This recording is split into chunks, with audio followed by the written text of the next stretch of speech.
ओम गणेशाय नमः। प्रेम से बोलिए लक्ष्मी नारायण की जय। जय श्री कृष्ण, राधे राधे। प्यारे भक्तगणों, आज वैशाख महीने की शुक्ल पक्ष की एकादशी तिथि है और इस एकादशी को मोहिनी एकादशी के नाम से जाना जाता है। इस व्रत को करने से भगवान विष्णु की विशेष कृपा प्राप्त होती है और सभी पापों का नाश होता है। इस एकादशी का व्रत करने से मोह माया के बंधन खत्म हो जाते हैं। कथा को जो भी भक्त प्रसन्नचित मन से श्रवण करता है उसके सारे पाप कट जाते हैं। तो आइए श्री हरि लक्ष्मी नारायण के चरण कमलों का ध्यान करते हुए को श्रद्धा पूर्वक श्रवण करते हैं और कथा को ज्यादा से ज्यादा शेयर करें। कथा। धर्मराज युधिष्ठिर ने कहा, हे भगवान, मैं आपको नमस्कार करता हूँ। आपने वैशाख मास के कृष्ण पक्ष की एकादशी अर्थात बरुथनी एकादशी के बारे में विस्तार पूर्वक बतलाया। अब आप कृपा करके वैशाख शुक्ल एकादशी का क्या नाम है तथा उसकी कथा क्या है, इस व्रत की क्या विधि है, ये सब विस्तार पूर्वक बतलाए। भगवान श्री कृष्ण कहने लगे, हे धर्मराज, वैशाख मास के शुक्ला पक्ष की एकादशी को मोहिनी एकादशी के नाम से जाना जाता है। मैं आपसे एक कथा कहता हूँ जिसे महर्षि वशिष्ठ जी ने श्री रामचंद्र जी से कही थी। राजन, आप ध्यान पूर्वक सुने। एक समय श्री राम बोले कि हे गुरुदेव, कोई ऐसा व्रत बतलाइए जिससे समस्त पाप और दुख का नाश हो जाए। मैंने सीता जी के वियोग में बहुत दुख भोगे हैं। महर्षि वशिष्ठ बोले, हे राम, आपने बहुत सुंदर प्रश्न किया है। आपकी बुद्धि अत्यंत शुद्ध तथा पवित्र है। तथापि आपका नाम स्मरण करने से मनुष्य पवित्र और शुद्ध हो जाता है। तब भी लोकहित में यह प्रश्न अच्छा है। वैशाख मास में जो एकादशी आती है उसका नाम मोहिनी एकादशी है। इसका व्रत करने से मनुष्य सब पापों तथा दुखों से छुटकर मोह जाल से मुक्त हो जाता है। मैं इसकी कथा कहता हूँ, ध्यान पूर्वक सुनो। सरस्वती नदी के तट पर भद्रावती नाम की एक नगरी में धूतिमान नामक चंद्रवंशी राजा राज करता था। वहाँ धन्य धान्य से संपन्न व पुण्यवान धनपाल नामक वैश्य भी रहता था। वह अत्यंत धर्मालु और विष्णु भक्त था। उसने नगर में अनेक भोजनालय, प्याव, कुएं, सरोवर, धर्मशाला आदि बनवाए थे। सड़कों पर आम, जामुन, नीम आदि के अनेक वृक्ष भी लगवाए थे। उसके 5 पुत्र थे, सुमना, सद्बुद्धि, मेधावी, सुकृति और धृष्ट बुद्धि। इनमें से 5वां पुत्र धृष्ट बुद्धि महापापी था। वह पितर आदि को नहीं मानता था। वह वैश्य, दुराचारी मनुष्यों की संगति में रहकर जुआ खेलता और पर स्त्री के साथ भोग विलास करता तथा मद मांस का सेवन करता था। इसी प्रकार अनेक कुकर्मों में वह पिता के धन को नष्ट करता रहता था। इन्हीं कारणों से त्रस्त होकर पिता ने उसे घर से निकाल दिया था। घर से बाहर निकलने के बाद वह अपने गहने एवं कपड़े बेचकर अपना निर्वाह करने लगा। जब सब कुछ नष्ट हो गया तो वैश्य और दुराचारी साथियों ने उसका साथ छोड़ दिया। अब वह भूख प्यास से अति दुखी रहने लगा। कोई सहारा ना देख चोरी करना सीख गया। एक बार वह पकड़ा गया तो वैश्य पुत्र जानकर चेतावनी देकर छोड़ दिया गया, मगर दूसरी बार फिर पकड़ में आ गया। इस बार उसे कारागार में डाल दिया गया। कारागार में उसे अत्यंत दुख दिए गए। बाद में राजा ने उसे नगरी से निकल जाने को कहा। वह नगरी से निकल वन में चला गया। वहां वन्य पशु पंछियों को मारकर खाने लगा। कुछ समय पश्चात वह बहेलिया बन गया और धनुष बाण लेकर पंछियों को मार मार कर खाने लगा। एक दिन भूख प्यास से व्यथित होकर वह खाने की तलाश में घूमता हुआ कौंडिन्य ऋषि आश्रम में पहुंच गया। उस समय बैसाख मास था और ऋषि गंगा स्नान कर आ रहे थे। उनके भीगे वस्त्रों के छींटे उस पर पड़ने से उसे कुछ सद्बुद्धि प्राप्त हुई। वह कौंडिन्य मुनि से हाथ जोड़कर कहने लगा कि हे मुने, मैंने जीवन में बहुत पाप किए हैं। आप इन पापों से छूटने का कोई साधारण बिना धन का उपाय बतलाए। उसके दिन वचन सुनकर मुनि ने प्रसन्न होकर कहा कि तुम बैसाख शुक्ल की मोहिनी एकादशी का व्रत करो। इससे अनेक जन्मों के किए हुए मेरु पर्वत जैसे समस्त महापाप भी नष्ट हो जाते हैं। मुनि की वचन सुनकर वह अत्यंत प्रसन्न हुआ और उनके द्वारा बताई गई विधि के अनुसार व्रत किया। हे राम, इस व्रत के प्रभाव से उसके सब पाप नष्ट हो गए और अंत में वह गरुड़ पर बैठकर विष्णुलोक को गया। इस व्रत से मोह आदि सब नष्ट हो जाते हैं। संसार में इस व्रत से श्रेष्ठ कोई व्रत नहीं है। इसके महात्म्य को पढ़ने से अथवा सुनने से 1000 गौदान का फल प्राप्त होता है। प्रेम से बोलिए लक्ष्मी नारायण की जय। एक बार भगवान विष्णु जी शेष नाग पर बैठे बैठे बोर हो गए और उन्होंने धरती पर घूमने का विचार किया। वैसे भी कई साल बीत गए थे। धरती पर आए और वह अपनी यात्रा की तैयारी में लग गए। स्वामी को तैयार होता देखकर लक्ष्मी माँ ने पूछा, आज सुबह सुबह कहाँ जाने की तैयारी हो रही है? विष्णु जी ने कहा, हे लक्ष्मी, मैं धरती लोक पर घूमने जा रहा हूँ। तो कुछ सोचकर माता ने कहा, हे देव, क्या मैं भी आपके साथ चल सकती हूँ? भगवान विष्णु ने 2 पल सोचा और फिर कहा, एक शर्त है, पर तुम मेरे साथ चल सकती हो। तुम धरती पर पहुंचकर उत्तर दिशा की ओर बिल्कुल मत देखना। इसके साथ ही माता लक्ष्मी ने हाँ कहकर भगवान के साथ चल पड़ी। सुबह सुबह माँ लक्ष्मी और भगवान विष्णु धरती पर पहुंच गए। अभी सूर्य देवता निकल रहे थे। रात बरसात होकर हटी थी। चारों ओर हरियाली ही हरियाली थी। उस समय चारों ओर बहुत शांति थी और धरती बहुत ही सुंदर दिख रही थी। और माँ लक्ष्मी मंत्र मुक्त होकर धरती को देख रही थी और भूल गई कि पति को क्या वचन देकर आई है, और चारों ओर देखती हुई कब उत्तर दिशा की ओर देखने लगी, पता ही नहीं चला। उत्तर दिशा में माँ लक्ष्मी को एक बहुत ही सुंदर बगीचा नजर आया और उस तरफ से भीनी भीनी खुशबू आ रही थी और बहुत ही सुंदर सुंदर फूल खिले थे। यह एक फूलों का खेत था और माँ लक्ष्मी बिना सोचे उस खेत में गई और एक सुंदर सा फूल तोड़ लाई।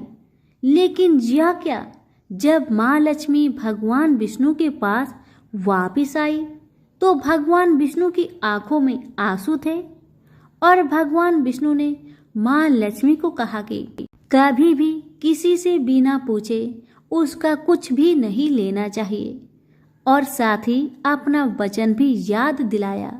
माँ लक्ष्मी को अपनी भूल का पता चला तो उन्होंने भगवान से इस भूल की माफी मांगी। तो भगवान विष्णु ने कहा कि जो तुमने भूल की है उसकी सजा तो तुम्हें जरूर मिलेगी। जिस माली के खेत से तुम बिना पूछे फूल तोड़ा है वह एक प्रकार की चोरी है। इसलिए अब 3 साल तक माली के घर नौकर बनकर रहो। उसके बाद मैं तुम्हें बैकुंठ वापस बुलाऊंगा।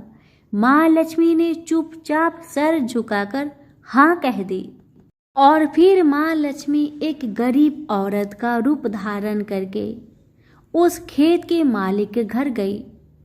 घर क्या, एक झोपड़ा था और मालिक का नाम माधव था। माधव की बीबी, 2 बेटे और 3 बेटियां थी। सभी उस छोटे से खेत में काम करके किसी तरह से गुजारा करते थे। माँ लक्ष्मी जब एक साधारण और गरीब औरत बनकर जब माधव के झोपड़े पर गई तो माधव ने पूछा, बहन तुम कौन हो और इस समय तुम्हें क्या चाहिए?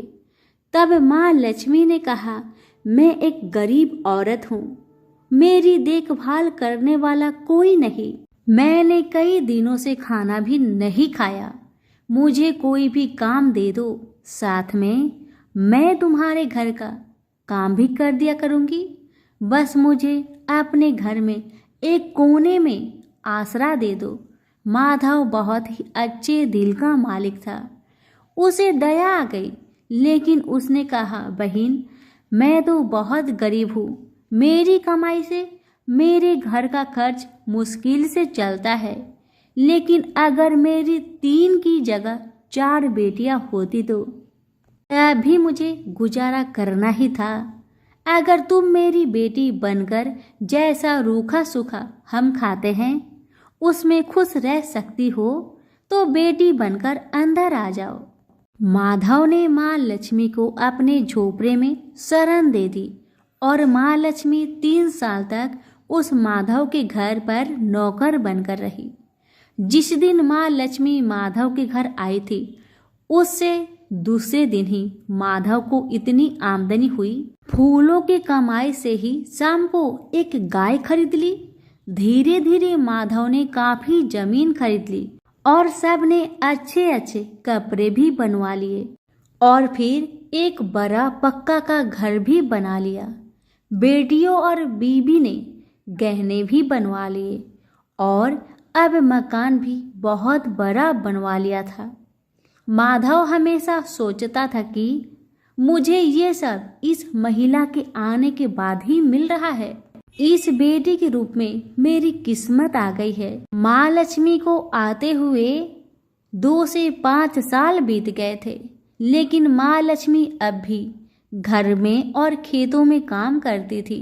एक दिन माधव जब अपने खेतों से काम खत्म करके घर आया तो उसने अपने घर के सामने द्वार पर एक देवी स्वरूप गहनों से लदी एक औरत को देखा। ध्यान से देखकर पहचान गया, अरे यह तो मेरी मुंह बोली चौथी बेटी यानी वही औरत है, और पहचान गया कि यह तो माँ लक्ष्मी है। अब तक माधव का पूरा परिवार बाहर आ गया था और सब हैरान होकर माँ लक्ष्मी को देख रहे थे। माधव बोला, माँ हमें माफ कर, हमने तेरे से अनजाने में ही घर और खेत में काम करवाया है। माँ यह कैसा अपराध हो गया, हे माँ हम सबको माफ कर दे। अब माँ लक्ष्मी मुस्कुराई और बोली, माधव तुम बहुत ही अच्छे और दयालु व्यक्ति हो, तुमने मुझे अपनी बेटी की तरह रखा, इसके बदले में मैं तुम्हें वरदान देना चाहती हूँ कि तुम्हारे पास कभी भी खुशियाँ की और धन की कमी नहीं रहेगी, तुम्हें सारे सुख मिलेंगे जिसके तुम हकदार हो। और फिर माँ अपने स्वामी के दोबारा भेजे रथ में बैठकर बैकुंठ चली गई। तो प्रेम से बोलिए लक्ष्मी नारायण की जय। प्राचीन काल की बात है, द्रविड़ देश में एक पांड्यवंशी राजा राज्य करते थे। उनका नाम था इंद्रधुम्न। वे भगवान की आराधना में ही अपना अधिक समय व्यतीत करते थे। यद्यपि उनके राज्य में सर्वत्र सुख शांति थी, प्रजा प्रत्येक रीति से संतुष्ट थी, तथापि राजा इंद्रधुम्न अपना समय राज्य कार्य में कम ही दे पाते थे। वे कहते थे कि भगवान विष्णु ही मेरे राज्य की व्यवस्था करते हैं, अतः वे अपने इष्ट परम प्रभु की उपासना में ही दधचित रहते थे। राजा इंद्रधुम्न के मन में आराधना की लालसा उत्तरोत्तर बढ़ती ही गई। इस कारण वे राज्य का त्याग कर मलय पर्वत पर रहने लगे। उनका भेष तपस्वियों जैसा था, सिर के बाल बढ़कर जटा के रूप में हो गए थे। वे निरंतर परम ब्रह्मा परमात्मा की आराधना में तल्लीन रहते थे। उनके मन और प्राण भी श्री हरि के चरण कमलों में मधुकर बने रहते। इसके अतिरिक्त उन्हें जगत की कोई वस्तु नहीं सुहाती। उन्हें राज्य, कोष, प्रजा तथा पत्नी आदि किसी प्राणी या पदार्थ की स्मृति ही नहीं होती थी। एक बार की बात है, राजा इंद्रद्युम्न प्रतिदिन की भांति स्नान आदि से निवृत्त होकर सर्वसमर्थ प्रभु की उपासना में तत्लीन थे। उन्हें ब्रह्मा जगत का तनिक भी ध्यान नहीं था। संयोग बस उसी समय महर्षि अगस्त्य अपने समस्त शिष्यों के साथ वहां पहुंच गए, लेकिन न पाद्य, न अर्घ्य और न स्वागत। मौनव्रती राजा इंद्रद्युम्न परम प्रभु के ध्यान में निमग्न थे। इससे महर्षि अगस्त्य कुपित हो गए। उन्होंने इंद्रद्युम्न को श्राप दिया, इस राजा ने गुरुजनों से शिक्षा नहीं ग्रहण की है और अभिमान बस परोपकार से निवृत्त होकर मनमानी कर रहा है। ब्राह्मणों का अपमान करने वाला यह राजा हाथी के समान जड़ बुद्धि है, इसलिए इसे घोर अज्ञानमयी हाथी की योनि प्राप्त हो। महर्षि अगस्त्य भगवत दंभ इंद्रद्युम्न को यह श्राप देकर चले गए। राजा इंद्रद्युम्न ने इसे श्री भगवान का मंगलमय विधान समझकर प्रभु के चरणों में सिर रख दिया। क्षीरविद में 10 सहस्त्र योजन लंबा, चौड़ा और ऊंचा त्रिकूट नामक एक पर्वत था। वहां पर वैद्य अत्यंत सुंदर एवं श्रेष्ठ था। उस पर्वतराज त्रिकूट की तराई में ऋतुमान नामक भगवान वरुण का कीड़ा कानन था। उसके चारों ओर दिव्य वृक्ष सुशोभित थे। वे वृक्ष सदा पुष्पों और फूलों से लदे रहते थे। उसी कीड़ा कानन ऋतुमान के समीप पर्वत श्रेष्ठ त्रिकूट के गहन मन में हथनियों के साथ एक अत्यंत शक्तिशाली और अमित पराक्रमी गजेंद्र रहता था। एक बार की बात है, गजेंद्र अपने साथियों सहित तृष्णाधिक्य से व्याकुल हो गया। वह कमल की गंध से सुगंधित वायु को सुनकर चिताक्षर विशाल सरोवर के तट पर जा पहुंचा। गजेंद्र ने उस सरोवर के निर्मल, शीतल और मीठे जल में प्रवेश किया। पहले तो उसने जल पीकर अपनी तृष्णा बुझाई, फिर जल में स्नान कर अपना श्रम दूर किया।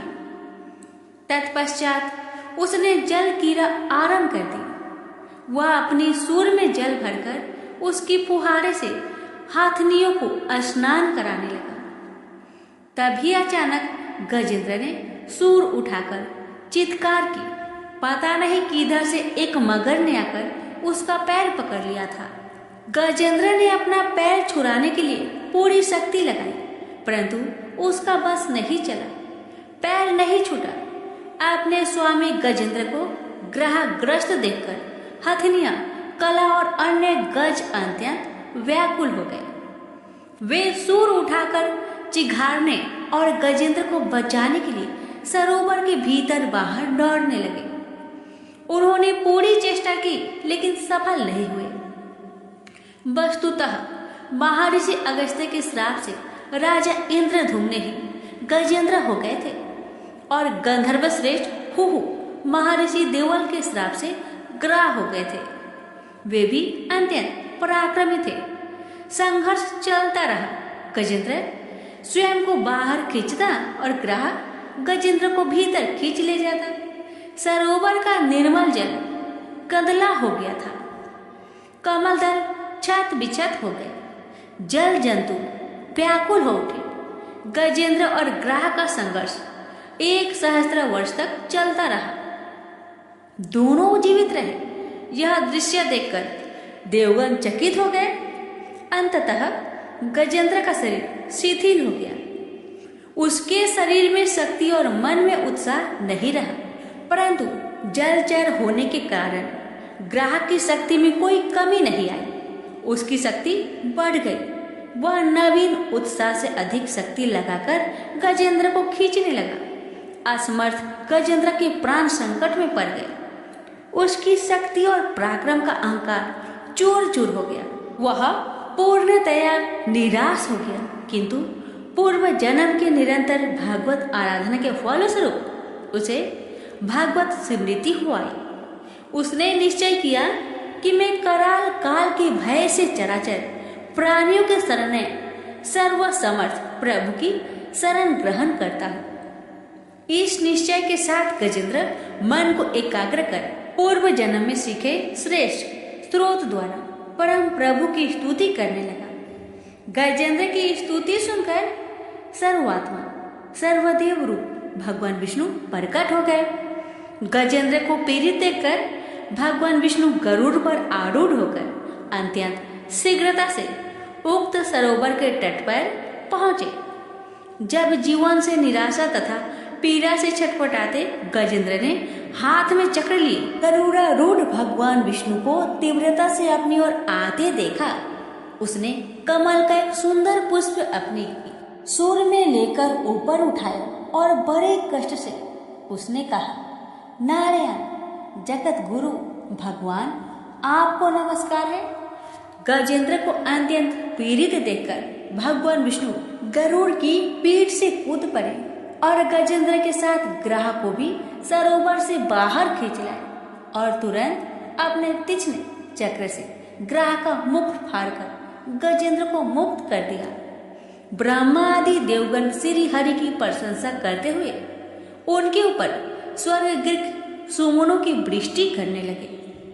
सिद्ध और ऋषि महर्षि परम ब्रह्मा भगवान विष्णु का गुणगान करने लगे। ग्रह दिव्य शरीरधारी हो गया। उसने विष्णु के चरणों में सिर रखकर प्रणाम किया और भगवान विष्णु के गुणों की प्रशंसा करने लगा। भगवान विष्णु के मंगलमय वरद हस्त के स्पर्श से पाप मुक्त होकर अभिशप्त हुहु गंधर्व ने प्रभु की परिक्रमा की और उनके त्रिलोक्य बंदित चरण कमलों में प्रणाम कर अपने लोक को चला गया। भगवान विष्णु ने गजेंद्र का उद्धार कर उसे अपना पार्षद बना लिया। गंधर्व सिद्ध और देवगण उनकी लीला का गान करने लगे।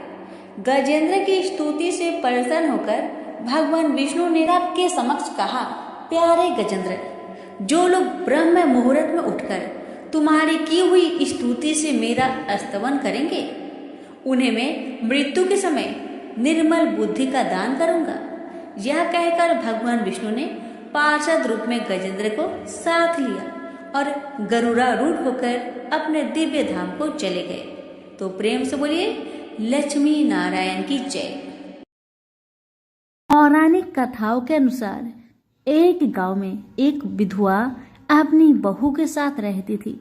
उसकी बहू मंद बुद्धि वाली थी जो अपनी भूख बर्दाश्त नहीं कर पाती थी और हमेशा खाने के लिए उतारू रहती थी।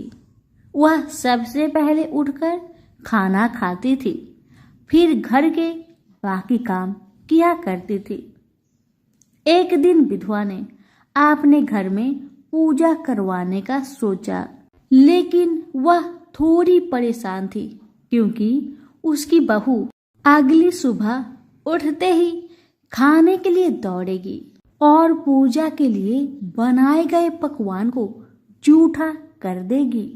अपनी बहू को पूजा के लिए बनाए गए पकवान से दूर रखने के लिए विधवा ने एक तरीका निकाला। पूजा वाले दिन उसने एक मटका लिया और उसके नीचे एक छेद कर दिया और अपनी बहू से बोली कि आज तो पूजा है, इसलिए खाना खाने से पहले पानी भर के ले आओ। बहू भी चालाक निकली। उसने देख लिया था कि विधवा ने मटके के नीचे छेद कर दिया है, इसलिए वह अपनी साड़ी में आटा बांधकर पनघट पर चली गई। वहां उसने आटा निकाला और कुएं के पानी के मदद से बाटियां बनाने लग गई। कुएं के पास ही एक शमशान था जहां चीता जलाई जा रही थी। बहू ने उसकी आंच में अपनी बाटियां सेक ली। उसकी बाटियां सूखी थी तो वह पास में ही गणेश भगवान का एक मंदिर था। बहू वहां पर चली गई जहां गणेश जी को किसी ने चोला चढ़ाया हुआ था। उसने देखा कि गणेश जी की तोंद पर घी लगा हुआ है। उसने उस घी को अपनी बाटी पर लगा लिया और उसका भोग गणेश जी को लगाकर वह बाटी खा ली और बहू घर वापस चली आई। बहू की इस हरकत पर गणेश जी को बहुत गुस्सा आया और उन्होंने गुस्से में अपने नाक पर उंगली चढ़ा लिया। जब गांव वाले ने देखा कि गणेश जी ने अपने नाक के ऊपर उंगली चढ़ा लिया है तो उन्हें मनाने के लिए बहुत जद्दोजहद किया गया, लेकिन गणेश जी ने अपनी उंगली वापस नहीं उतारी। जब यह बात राजा को पता चली तो राजा ने बड़े बड़े पंडितों और ज्योतिषियों को बुलवाया और हवन करवाया, लेकिन गणेश जी फिर भी नहीं माने। सब बहुत चिंतित थे। राजा ने पूरे गांव में यह ऐलान करवा दिया कि जो भी इंसान गणेश जी की नाक पर से उंगली हटाने में सफल होगा उसे इनाम के तौर पर 5 गांव दिया जाएगा। गांव के सभी लोग गणेश जी को मनाने आए, लेकिन गणेश जी किसी से भी न माने और अपनी उंगली नाक पर चढ़ाए रखे।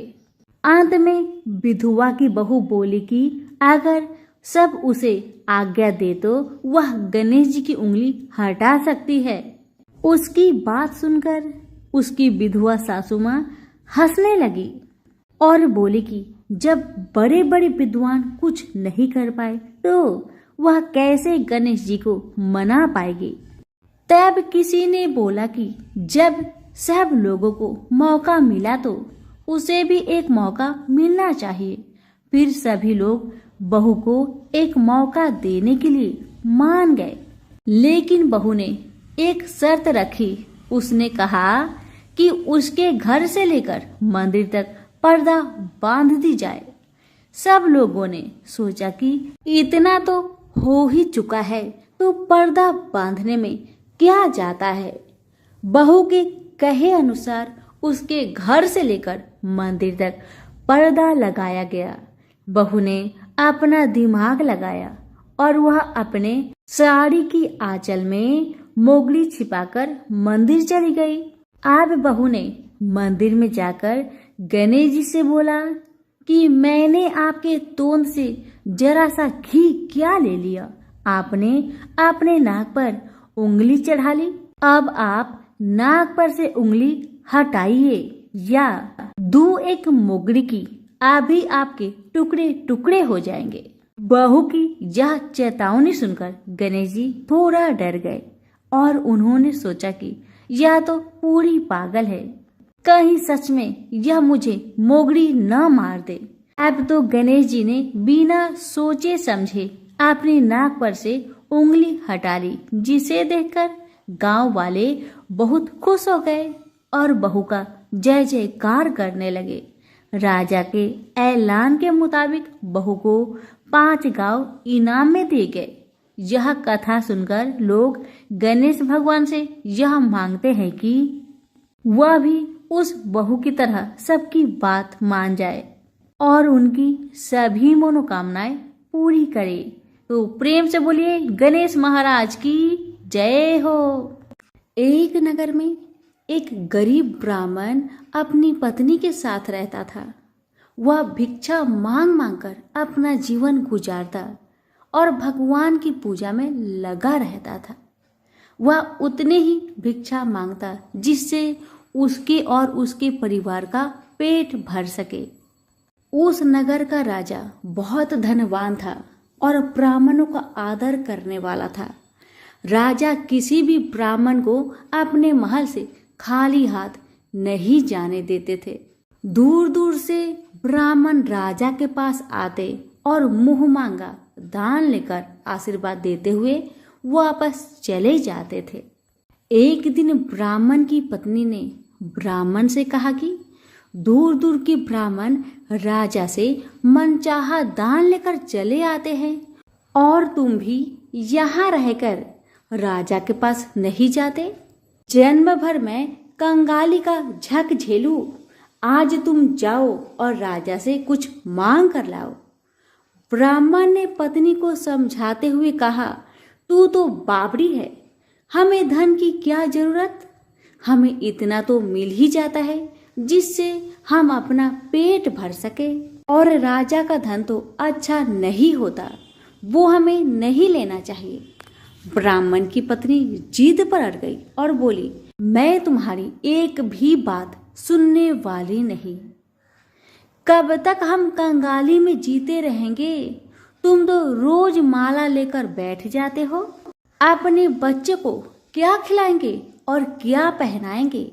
जब बच्चे दूसरे बच्चों को पहनते, ओढ़ते और खाते पीते देखेंगे तो उनका भी मन ललचाएगा।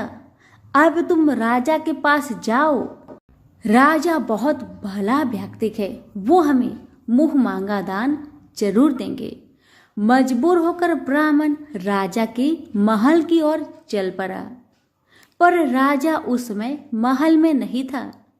ब्राह्मण को वापस लौटना पड़ा। दूसरे दिन ब्राह्मण की पत्नी ने ब्राह्मण को फिर से महल में भेजा, परंतु राजा फिर से महल में नहीं मिला। तीसरे दिन राजा महल में गया और उसने ब्राह्मण का स्वागत किया और उसे आसन पर बैठाया और साथ में ब्राह्मण देवता से 2 दिन न मिल पाने के लिए क्षमा भी मांगी। राजा ने कहा, मैं आपकी क्या सेवा कर सकता हूँ? ब्राह्मण ने कहा, जो मैं मांगू वो आप दे सकेंगे? राजा ने कहा, हाँ हाँ कहिए, मैं आपकी क्या सेवा कर सकता हूँ?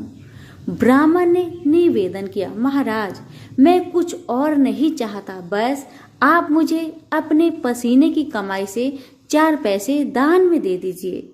ब्राह्मण की बात सुन राजा बहुत हैरान हो गए और मन ही मन सोचने लगे कि मेरे महल में कितने सारे धन पड़े हैं, पर मेरी मेहनत की एक कौड़ी भी नहीं है। राजा ने ब्राह्मण से कहा, आप मुझे 1 दिन का समय दे, मैं कल आपको आपका मुंह मांगा दान दूंगा। ब्राह्मण महल से अपने घर को खाली हाथ ही लौट आए। ब्राह्मण को खाली हाथ आता देख पत्नी बोली, क्या हुआ, राजा ने कुछ दिया नहीं? ब्राह्मण बोला, राजा ने कल देने के लिए कहा है। ब्राह्मण की पत्नी सोचने लगी, शायद इन्होंने बहुत सारा धन मांगा होगा और राजा को इसकी व्यवस्था करने में समय लग रहा होगा, इसलिए कल बुलाया है। दूसरी ओर राजा ने अपने राजसी कपड़े बदलकर फटे पुराने कपड़े पहने और मजदूर जैसा भेष बना लिया। जब राजा की पत्नी ने देखा और कारण पूछा तो राजा ने सब कुछ बताया। रानी बोली, मैं भी आपके साथ चलूंगी। राजा के हाँ कहने पर रानी भी पुरानी साड़ी पहनकर आ गई। इस प्रकार राजा रानी मजदूरी की तलाश में शहर निकले। लुहारों के मोहल्ले में जाकर राजा ने आवाज लगाई, किसी को मजदूर चाहिए? आखिरकार एक लुहार ने उन्हें बुला लिया, जो पहिए पर हाल चढ़ाने की तैयारी कर रहा था। उसने राजा से कहा, देखो तुम्हें पहले खलात ठोकनी पड़ेगी और जब आग आ जाए उसके बाद घन पिटना होगा। फिर रानी की ओर देखकर कहा, तुम्हें कुएं से पानी लेकर होदी भरनी होगी और कोयले वाले घर से कोयला लेकर भट्टी में डालना होगा। तुम दोनों के दिन भर काम करने के लिए मैं तुम्हें 2-2 आने दूंगा। अगर काम पसंद हो तो बोलो, नहीं तो अपना रास्ता नापो। राजा रानी लोहार के बताए काम को करने लगे। राजा खलात ठोकने लगा, पर उससे काम ठीक से नहीं हो पा रहा था। लोहार नाराज होकर राजा को ठीक से काम करने के लिए कहता है। राजा जैसे तैसे अपना काम करने लगा।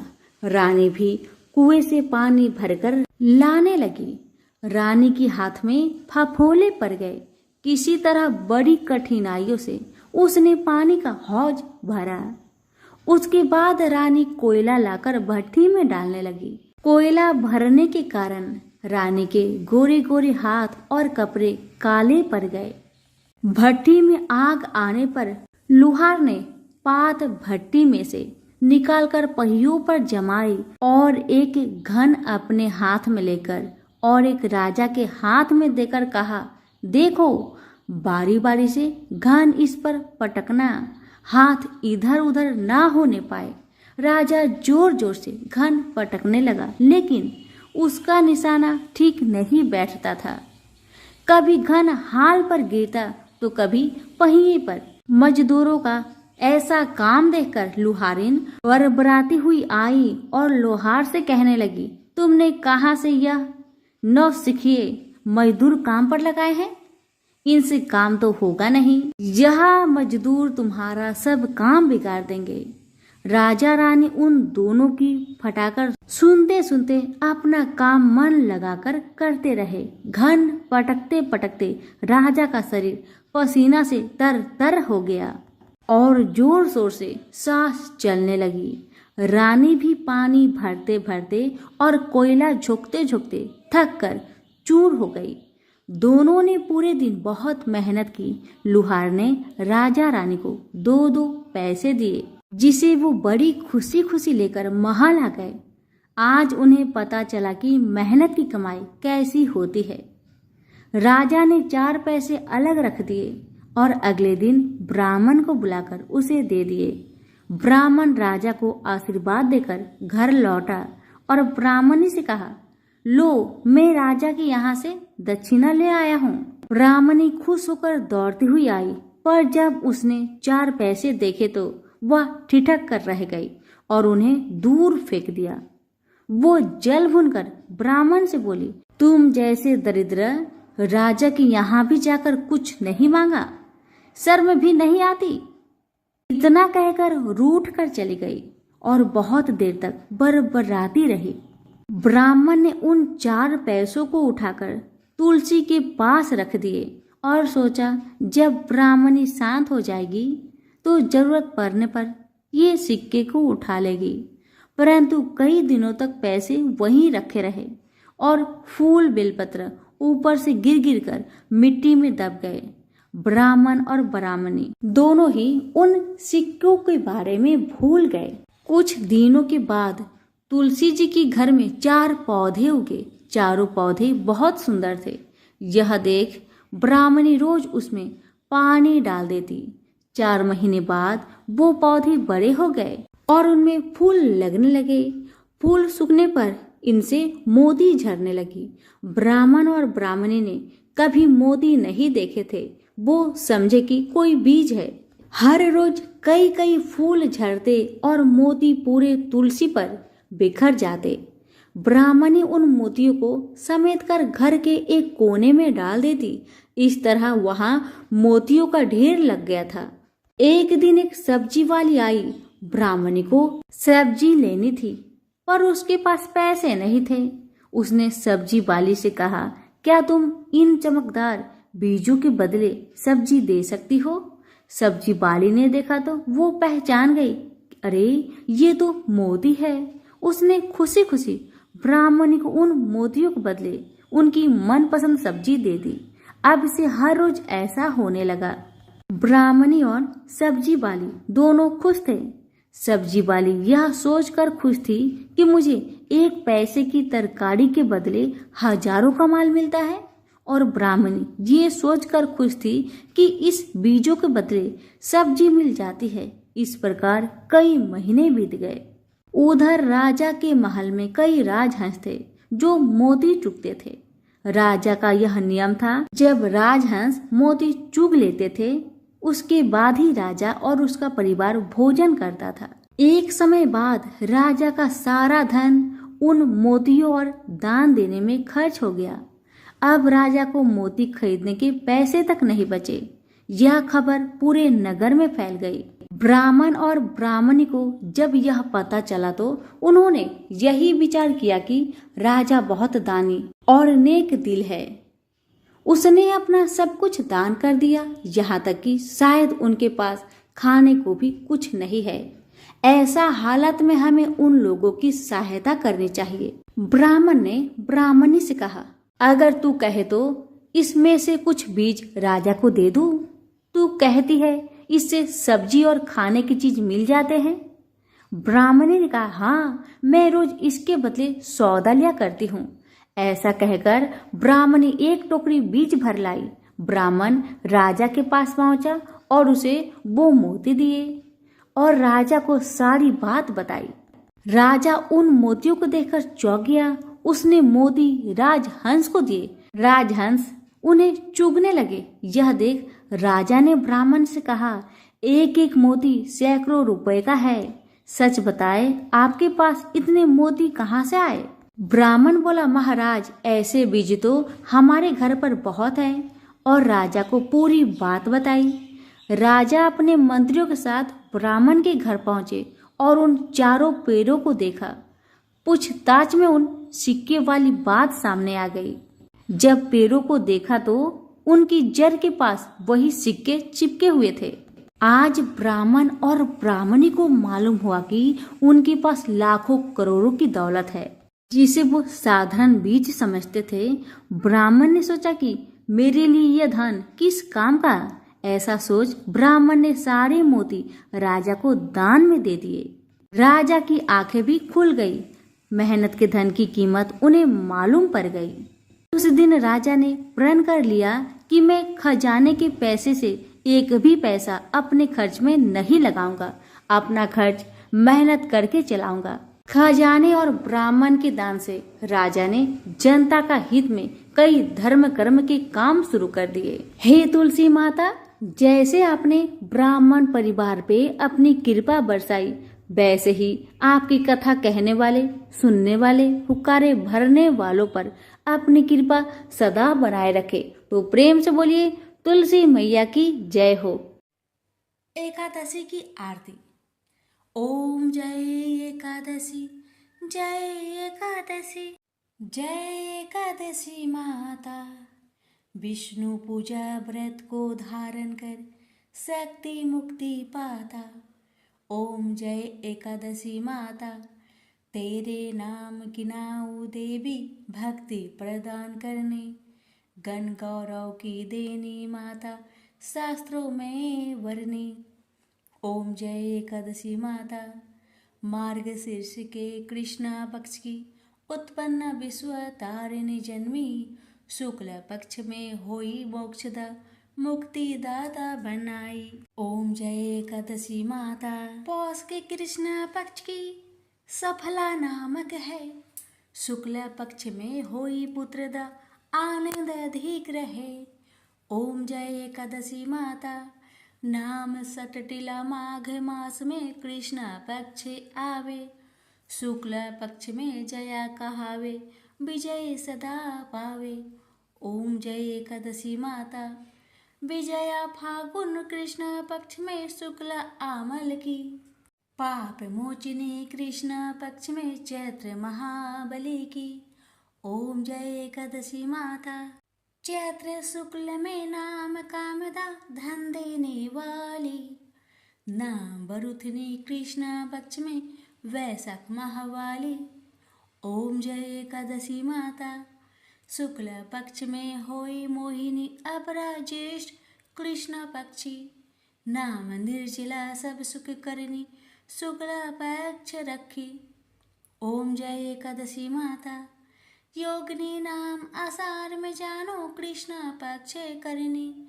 देव सैनी नाम कहाओ, शुक्ल पक्ष धरनी। ओम जय एकादशी माता, कामिका श्रावण मास में आवे, कृष्ण पक्ष कहिए। श्रावण शुक्ला होए पवित्र, आनंद से रहिए। ओम जय एकादशी माता, अजा भाद्रपद कृष्ण पक्ष की परिवर्तनी शुक्ला। इंद्र आश्विन कृष्ण पक्ष में व्रत से भवसागर निकला। ओम जय एकादशी माता, पापंकुशा है शुक्ल पक्ष में, आप हरण हारी। रमा मास कार्तिक में आवे, सुखदायक भारी। ओम जय एकादशी माता, देवोत्थानी शुक्ल पक्ष की, दुख ना सके मैया। पावन मास में करो विनती, पार करो नैया। ओम जय एकादशी माता, परमा कृष्णा पक्ष में होती जन मंगल करनी। शुक्ल मास में होई पद्मिनी दुखे दरिद्र हरनी। ओम जय एकादशी माता। जो कोई आरती एकादशी की भक्ति सहित गावे, जन गुर दीता स्वर्ग वासा निश्चय वह पावे। ओम जय एकादशी माता।